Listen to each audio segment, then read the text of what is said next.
What's going on? It's michaelcolieownmodz. I know I haven't did a video in a very long time. I'm sorry, I've been very busy with work and this radio thing, period, and trying to enjoy my hobby, which the conditions is terrible.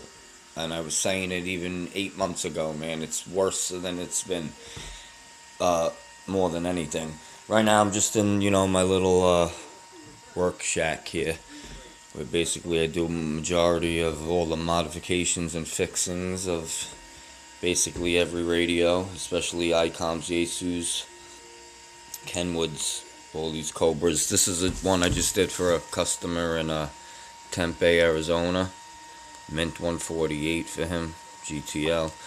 Chromed out custom, michaelcolieownmodz. You know how we get down. Added the black screws to throw it off, make it look a little hotter. You know what I'm saying? Shit is brand spanking new, this radio. I got it doing about 40 watts, 30 to 40 watts peak on AM and sideband, mostly 40. It's reading on this little test meter I use right here.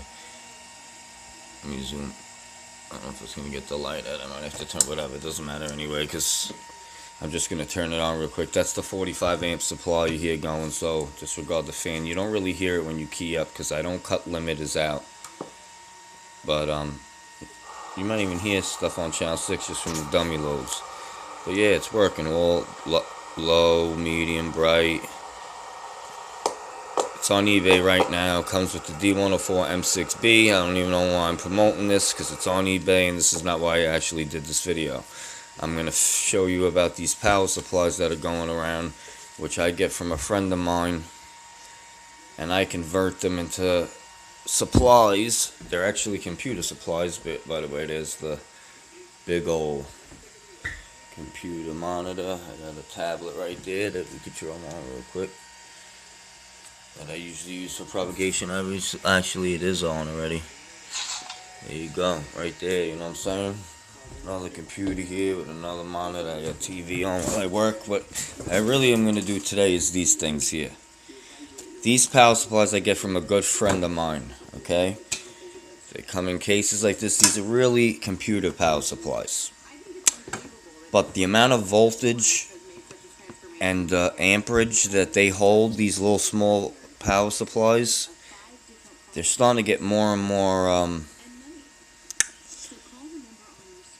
more popular, as I should say. They're of course not a Astron or a Pyramid or an MFJ, or I could go on and on. Yaesu, Kenwood supply, obviously. This is a little bit different than the one that I have running that you hear buzzing, which I'm going to show you right now.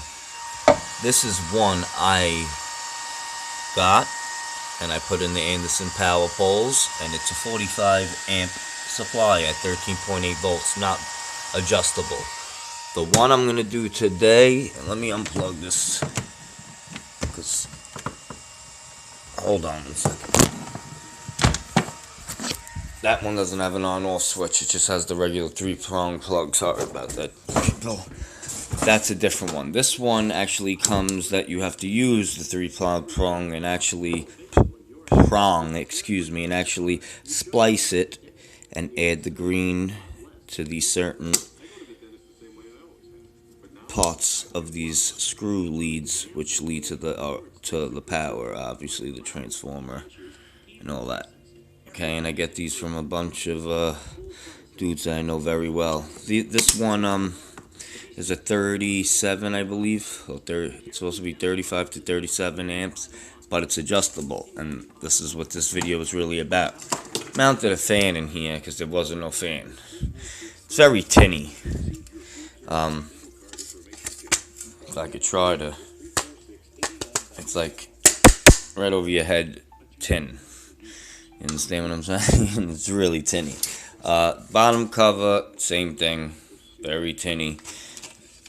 They put a piece of plastic in it, so the bottom of the circuit board doesn't. I'm gonna do something a little different. I'm thinking, or I might keep that plastic, because I don't know if anything else might reheat it. That plastic, as long as it ain't got the metal touching metal, ain't gonna short out, and it's really not melting, that type of plastic, because I've used this supply before. Okay, now this is a variable one. Like I said, it's about like 37 amps it gives out. And you could tell by this red lead, see, this one's obviously, it is no longer there, it broke off. And that's the repair I'm going to be doing right now.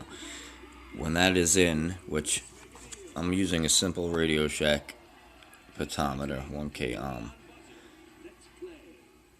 Okay, part number, very easy, man. And I'm just going to take out the rest of the solder points that are on the other side of the board right here. Just doing it right in, right there.